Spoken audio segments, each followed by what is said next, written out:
اسی نے انسان کو پیدا کیا، اسی نے اس کو بولنا سکھایا۔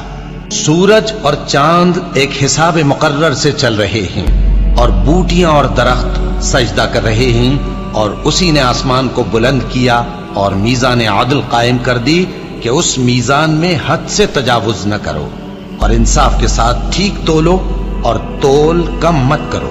اور اسی نے خلقت کے لیے زمین بچھائی، اس میں میوے اور کھجور کے درخت ہیں جن کے خوشوں پر غلاف ہوتے ہیں، اور اناج جس کے ساتھ بھس ہوتا ہے، اور خوشبودار پھول۔ تو اے گروہ جن و انس، تم اپنے پروردگار کی کون کون سی نعمت کو جھٹلاؤ گے؟ اسی نے انسان کو ٹھیکرے کی طرح کھنکھناتی مٹی سے بنایا اور جنات کو آگ کے شعلے سے پیدا کیا، تو تم اپنے پروردگار کی کون کون سی نعمت کو جھٹلاؤ گے؟ وہی دونوں مشرقوں اور دونوں مغربوں کا مالک ہے، تو تم اپنے پروردگار کی کون کون سی نعمت کو جھٹلاؤ گے؟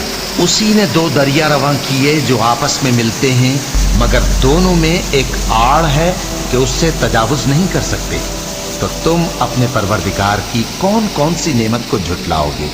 ان دونوں دریاؤں سے موتی اور مونگے نکلتے ہیں، تو تم اپنے پروردگار کی کون کون سی نعمت کو جھٹلاؤ گے؟ اور جہاز بھی اسی کے ہیں جو سمندر میں پہاڑوں کی طرح اونچے کھڑے ہوتے ہیں، تو تم اپنے پروردگار کی کون کون سی نعمت کو جھٹلاؤ گے؟ جو مخلوق زمین پر ہے سب کو فنا ہونا ہے، اور تمہارے پروردگار ہی کی ذات جو صاحب جلال و کرم ہے باقی رہے گی۔ تو تم اپنے پروردگار کی کون کون سی نعمت کو جھٹلاؤ گے؟ آسمان اور زمین میں جتنے لوگ ہیں سب اسی سے مانگتے ہیں، وہ ہر روز کسی نہ کسی کام میں ہوتا ہے، تو تم اپنے پروردگار کی کون کون سی نعمت کو جھٹلاؤ گے؟ اے دونوں جماعتوں، ہم ان قریب تمہاری طرف متوجہ ہوتے ہیں، تو تم اپنے پروردگار کی کون کون سی نعمت کو جھٹلاؤ گے؟